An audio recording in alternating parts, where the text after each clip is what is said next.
Ladies and gentlemen, Chocolate. welcome back to the Guyasuta Fellowship Program. Guyasuta. We are in session number 10. And with us this evening is the esteemed and exemplary community organizer, Tom Hoffman, from Clean Water Action, or the Clean Water Action Education Fund. Or something. One of those. Right.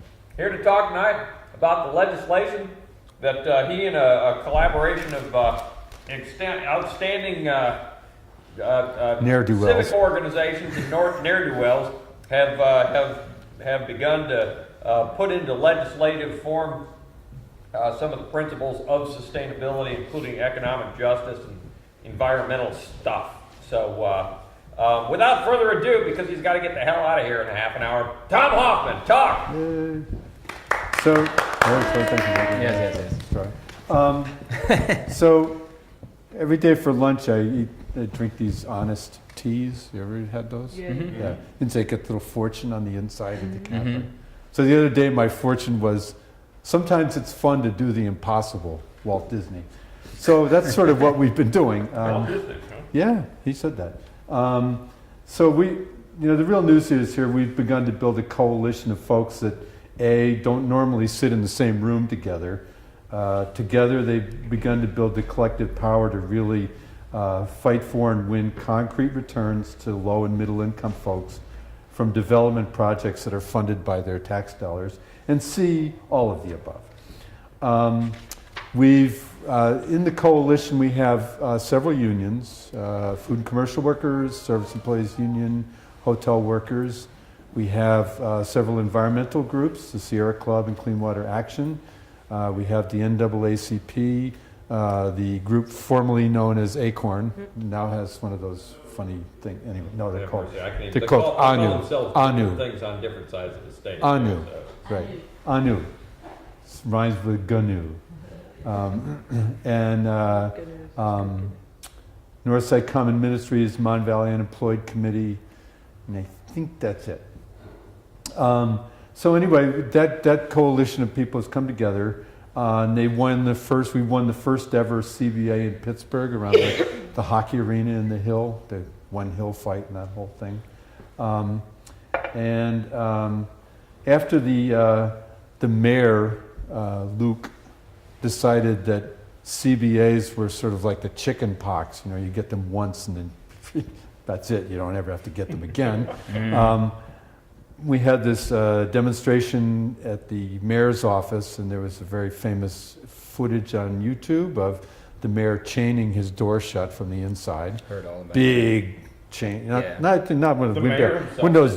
No, it was a security guard. Oh. But links like this, big padlock, the whole thing. And so city council was down the street or down the hall, and they said, "Hey, we're open. Why don't you come talk to us?" So they invited us to say, well, you could do these CBAs on each project, I suppose, but maybe it would make more sense to try and think of some legislation that would be across the board for all publicly funded development, rather than having to whack each one as they come along. So we introduced in City Council at the end of last year, with help from City Council, a package of legislation that guaranteed that publicly funded development the jobs created in publicly funded development didn't undercut the standards that had already been set in certain industries. A guarantee that publicly funded development doesn't contribute to our air pollution problems in Pittsburgh.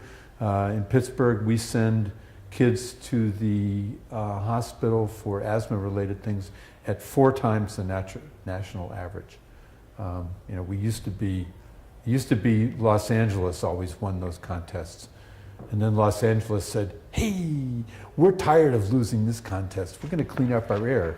Unfortunately, Pittsburgh did not say the same thing, and now we're the worst in the country. Now LA is better than us because they actually did something about it. We also wanted to guarantee that publicly funded development does its part to help solve our stormwater runoff problem. Like when there's just some rain, the stormwater sewers and the sewer sewers, which are the one and the same, get so full that they close the doors to the Alcosan and raw sewage gets dumped into the river.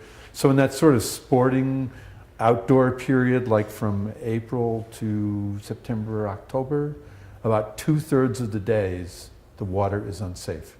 As my best friend forever, Rachel Martin from Sierra Club says, well, the fish in the rivers, you can eat them, you just can't touch them, which is actually something that the DEP said.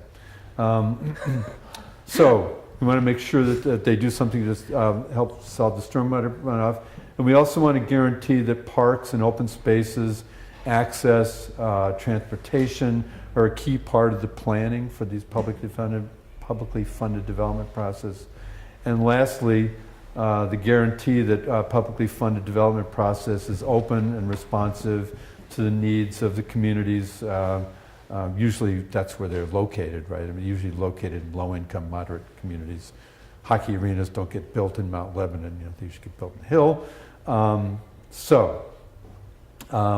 have this whole process piece. So where we are on that is the part about the prevailing wage. We passed that twice. So it's now just to be Just sure. to make it really clear. Just to make it really clear, passed unanimously. Both. Yeah, that's right. We're trying to get it done in the county. Yeah. Too. That's great. It's just a hearing tomorrow night, or they're introducing it tomorrow night.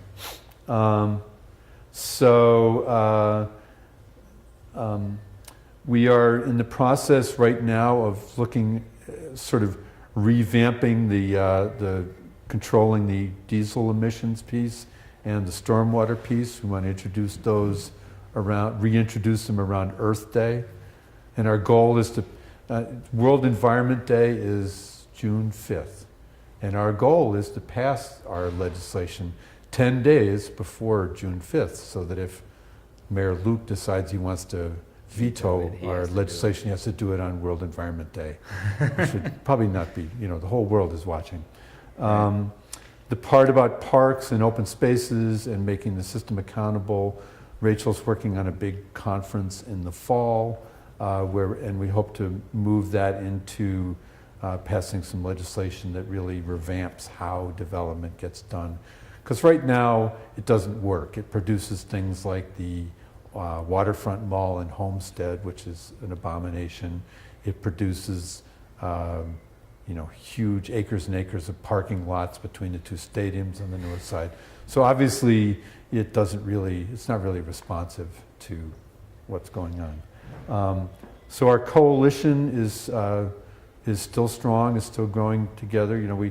We all work together on the prevailing wage. We're all going to be working together on the environmental stuff and the process stuff. That's probably the biggest news, is to have a coalition like that can actually pass things like this. So the two environmental pieces that are coming up right now, one of them is we want to say if you're building something with public dollars, then during the construction, those diesel engines have to be retrofit to cut down on the diesel emissions. It's a huge problem downtown too, because you've got all those all the tall skyscrapers, buildings, and it just kind of the air huddles. Hangs there. It's really bad. CMU has done a report. As a matter of fact, I've been with Clean Water Action for just about a year now, and there must have been 7 major articles in the paper about how much our air stinks. And mostly what's happened from our leadership at the city and county level is, boy, those reports are messed up, aren't they? Rather than, oh, geez, we got a problem, let's do something about it. So we're working on, we're modeling our legislation on what they've done in Cook County and in Providence, Rhode Island, passed similar pieces of legislation. Where's Cook County? Chicago. Oh, Chicago? Yeah. Okay. Stormwater runoff piece. We were going to do this metric of the first inch of rainwater in a 24-hour period had to be captured on site and kept there. We just found out, though, that that's actually in the city code for the last 2 years. That So already is existing. it's already there. So we're looking, Your first victory. our first victory, man. Right, It was, but it was now- sort of like a predated thing, you know. But there's no way to enforce that, like, Well, the city building inspector is supposed or to. supposed to. Yeah. I got you. So what we're looking at is probably the most likely thing, and hopefully we'll have this nailed down later this week, is to say, I mean, the real problem is we have all this impermeable surface, concrete, asphalt, whatever, rooftops. So we want to say that well, if you get public funded development, there has to be a certain percentage of your surface area that's permeable. And that could be, you know, parks with trees, it could be, green roofs, it could be, you know, whatever. But I think that's probably where we're going to end up on that. So And that's the end? that's pretty much what's happened. That was, what'd you say, that was the pitch? That was That was the spiel. my spiel. So Thank you. now we have questions. All right.